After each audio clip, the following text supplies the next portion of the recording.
unless you're told otherwise. All right, thank you. With that, Commonwealth, I'll hear from you. Good call, Dave. Remember what happened in the Baldwin case when the state didn't turn over some mundane piece of evidence? And boom, mistrial. We need more judges like that. I agree.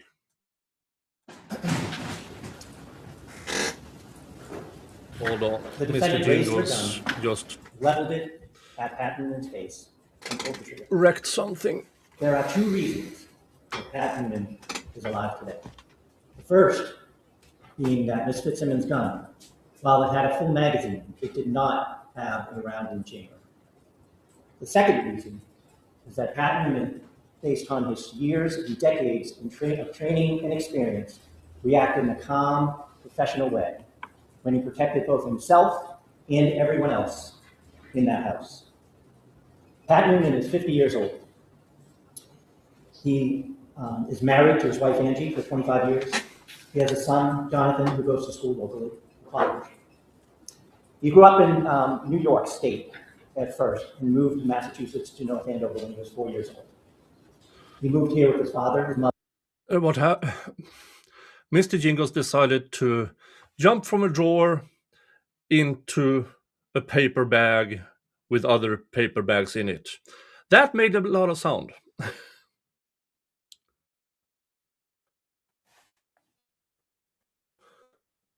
His older sister. He went through the North Andover public school systems and eventually went to St. John's Prep, where he graduated from. He eventually... I can bet you a lot of money that just saying, oh, look at this good guy, look at all his experience.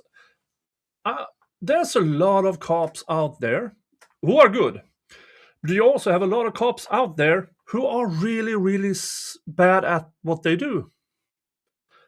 Including, but not limited to, Massachusetts. Remember the Ken Reed trial? The cops in there who testified? Not a single one of them were fit to be a cop. Spent a bit of time in college, but his real goal was to join the military, which he did. Aww. He joined the Air Force and went to boot camp out west. He eventually joined the security forces of the Air Force, where he was trained to secure nuclear weapons. He did that pretty much his whole time while he was in the Air Force. Trained to secure nuclear weapons. Stand guard at a rocket place? With specialized training, weapons training, stress shooting training, defensive tactics training. His first assignment was on the ground in a Humvee. Later on, he joined another squadron and patrolled in a helicopter. He was honorably discharged from the Air Force, and he came back to North Andover. There, he worked armed security at the Seabrook nuclear power plant. All the while, his goal being to become a police officer, which he eventually did in North Andover. He worked in the North Andover police for years. It was his hometown police force. He joined the SWAT team, which is a specialized unit that deals with emergent violent situations, barricaded people, hostage situations, serving armed warrants, and the like. It was during that time that they trained twice a month and 40 hours in a separate block a year. He did that for years at North Andover. He eventually Will you go into that during his time in the SWAT team? He worked together with the one who made the independent investigation? No, you didn't mention that, did you? Transferred to the Lawrence Police Department. And he did that because he wanted to have a busier atmosphere. Lawrence is a lot busier than North Andover. He worked there for a number of years. Again, the SWAT team, he was a detective, had his specialized training. And back in 2024, he decided to make a switch and come full circle. He moved back to North Andover PD.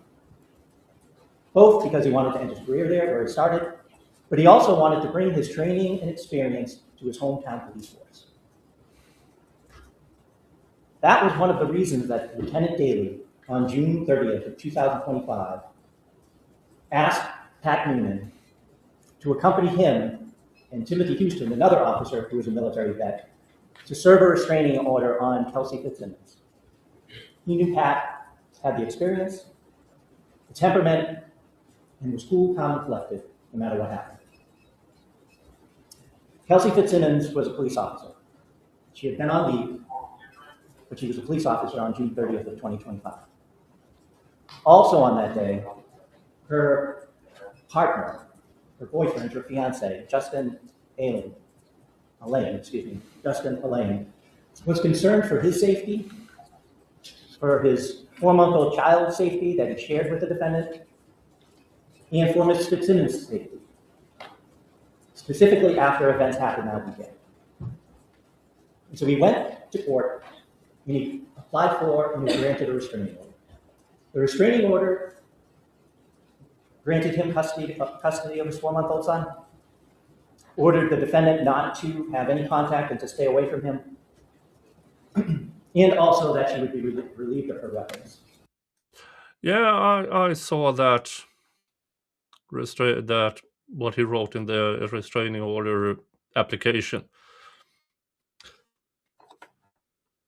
What a load of bullshit. But apparently in Massachusetts, this is all you need. The allegation. And then the officer who receives it, although a colleague of Miss Fitzsimmons, which would have, in my opinion, should have made him, we can't handle this. It's a colleague. Let's get this to a neighboring county. But they didn't, because they're morons. And they didn't take 15 minutes. They didn't take 1 minute. Okay, what can we verify about this? Nothing. They just took the word.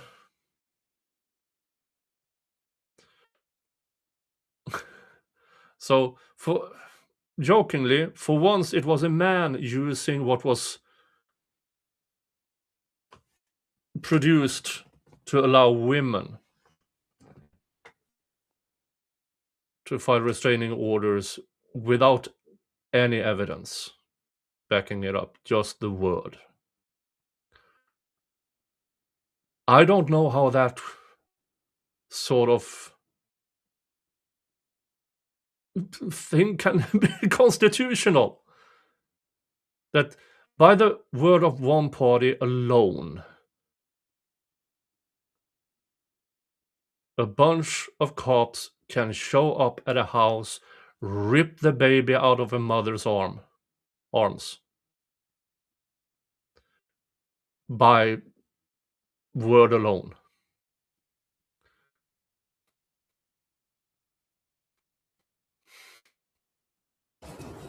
She was a police officer, and she had a service weapon and 2 other guns that she had legally. Lieutenant Daley was at the PD when Mr. Allain came in. The restraining order was faxed in the court, and Lieutenant Daley called Officer Houston, and they got in touch with Officer Newman to serve that restraining order. They had gone by the defendant's home, Officer Houston did, to see if she was there. Unusually, her car was not in her. Yes, you do. Temporary restraining orders until the other party can get in there. Now, according to what we will hear later, I think, you will have a hearing in 12 days. So instead of a temporary restraining order, which is then filed and shown, they just went to grab the baby on the word of Justin, I'm a liar.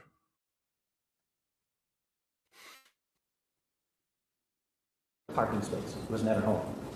Officer Houston, who had seen it there thousands of times as he had driven by, noticed that it was parked down the street at a school about 100 yards away or so. So they knew she was in the area. The three met at the school, decided on a plan, and went to the defendant's home. They met her at the door, and you'll see surveillance video from the home of that encounter as they come to the door. Ms. Fitzsimmons comes to the door holding her 4-month-old child. They go into the house. There's no surveillance system in the house other than in the basement. They explained to her what was happening, that there was a restraining order, that there's going to be a hearing on July 14th where she'd be able to tell her side of the story. And she tells the officer, I know how this all works. They ask her where her firearms are, and she lies to them. And she tells them they're in the basement. She's sitting down on a couch, the baby is next to her. She calls her mother, who will soon come over, and they tell her that Justin's coming also, because he's going to get custody of the baby. Officer Houston, who is also in the living room, sees a gun case on the sofa, and he opens it. Ms. Fitzsimmons lies to him again. I told you the guns are in the basement. The defendant's mother comes, takes custody of the child while they're waiting for Justin. The police have called Mr. Alain at the PD, so he's coming over with his sister, Courtney. The officers allow the defendant to walk around the house gathering baby stuff, equipment, clothing, and things like that, so the child will have what it needs when it's taken by Mr. Alain. They follow her around to make sure that she is safe, that they are safe, that everybody in the house is safe. They go upstairs, they come downstairs. They go upstairs again, and you'll see photos of this, Your Honor. It's a staircase. At the top of the staircase is a landing where there's shelving and some of her police gear. If you look to the left, is the baby room. If you look to the right, it's the bedroom. There's no door in the bedroom. So she goes in the baby's room and she's gathering things, and she's handing it to the officers who aren't going to take possession of it. They put it down. They're following their protocol. They're trying to keep everyone safe. At some point, she's in the bedroom, and Mr. Alain comes in the house, and she hears him. Now it's Officer Newman and Officer Houston in the bedroom with the defendant. She tells Officer Houston, I don't want him here. I don't want to see him. Don't let him hear me.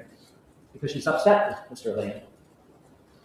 Officer Houston. Yeah, she just realized that the man who abandoned them just ruined her career. The sorry excuse of a man that she's been trying to get him to be a father, to be a man. Instead of doing that, he called the cops on her, ruining her life, ruining her career, ruining everything for her. He goes downstairs to make sure that doesn't happen. Mr. Alain, who had left the house with some baby stuff, came back and asked the officers for permission just to go down to the basement because he wanted a suitcase and he wanted some of the other baby stuff because he was taking the baby home. He was in Stowe, Massachusetts. So he did this. He was down in the basement. This is important. Remember what he said a few minutes ago. Kelsey told the officers that the guns were in the basement. And then a few minutes later, Justin I'm a Liar shows up, says, oh, I need to grab some stuff in the basement. And they let him walk down to the basement by himself. A civilian who is apparently in conflict with the homeowner. The cops allow that civilian to go where the guns are. How in the flaming fuck Can any cop anywhere justify allowing a civilian to walk to where the guns are unsupervised? How? How?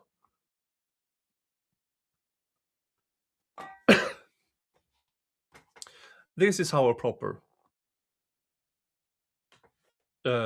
restraining order and hand over the baby thing.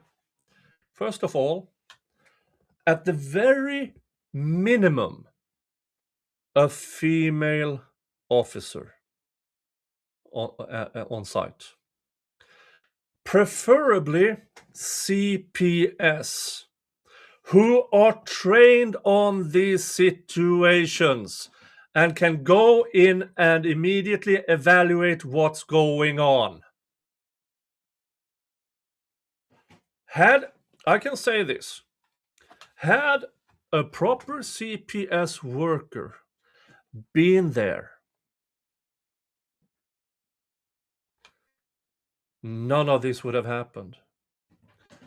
Because that would have been a trained person who could calm the situation down, explain everything in a calm, methodic, and everything, telling her what was needed. But no, they sent 3 male officers whose IQ are barely over room temperature, combined, who just walks right in, grabs baby, spewing hate or whatever.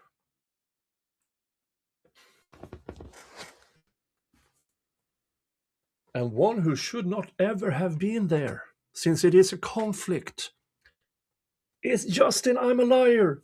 This baby should have been handed over to CPS while the matter was in dispute. That would have been a proper way. But at the very minimum, there should have been a female officer there. At the absolute minimum. And yet, you get these 3 barely functioning cops allowing a civilian to go where the guns are.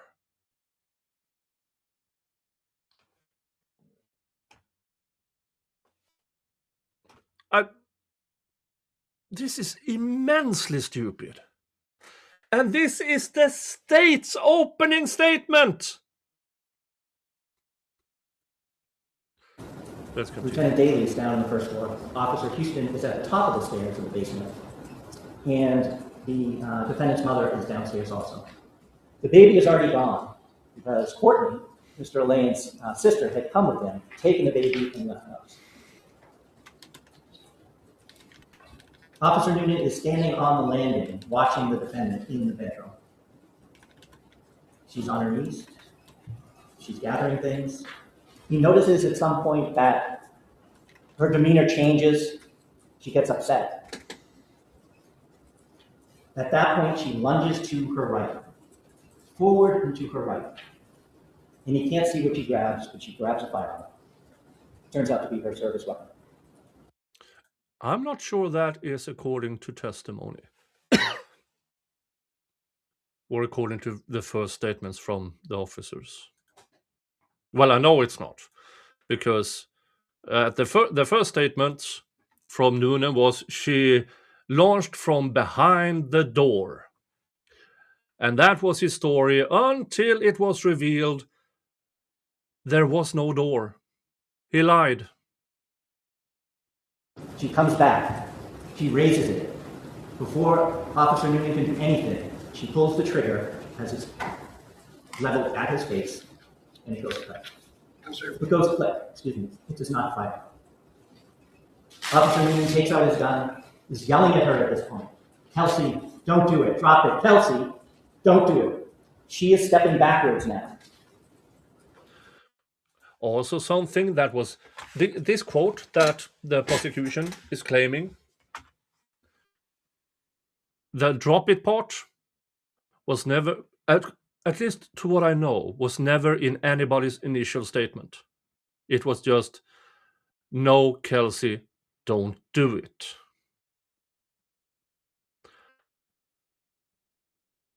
I've never heard of a cop who does not shout gun if that person has a gun pointed at him or her. That is the first instinct. If a cop gets a gun pointed at you, you shout gun, or they shout gun, because they need to warn everybody around them while they are taking cover or anything. Does it seem reasonable that he takes the time, while, according to the prosecution, having a gun at more or less point blank, pulling the trigger to say, no, Kelsey, drop it, don't do it, no, come on. The gun hadn't fired, and so she was doing what the officers will describe to you as a tack rack. She has the gun in her hand, she bangs the magazine and attempts to rack it. She's unsuccessful the first time. Officer Newman is still telling her, pleading with her, trying to de-escalate it. Kelsey, don't do it. She does it again, racks around. As she's picking up the gun, raising the gun, Officer Newman fires. He fires twice. She is now moving. He misses and then strikes her. She immediately goes down. Or he's a moron, despite all the training. He's a moron, doesn't know what to do. He misfires as he's pulling his gun and then shoots her in the chest. Lieutenant Daly runs up. Officer Houston runs up. And they treat her. They call for an ambulance in the fire department, and she's eventually taken to the hospital. The gun that she used on Officer Newman was underneath her. Lieutenant Daly grabs it, puts it on the bed. Officer Newman, still focused on procedure and what to do, picks it up and moves it farther away from her so it's not a threat. That is eventually collected by Officer Poor, who shows up later. The credible evidence in this case, the only credible evidence in this case, I would suggest to you, Your Honor, will be that Kelsey Fitzsimmons raised the gun and pointed it at Officer Newman. She pulled the trigger when she did this. The credible evidence in this case, Your Honor, will prove beyond a reasonable doubt that the defendant is guilty. Thank you. Mr. Brand, would you like to make an opening statement at this time? I would, Your Honor. Thank you. All right. And feel free to stay there, or you can go to the podium, whatever, Sure. whatever you're more comfortable with. Thank you, Your Honor.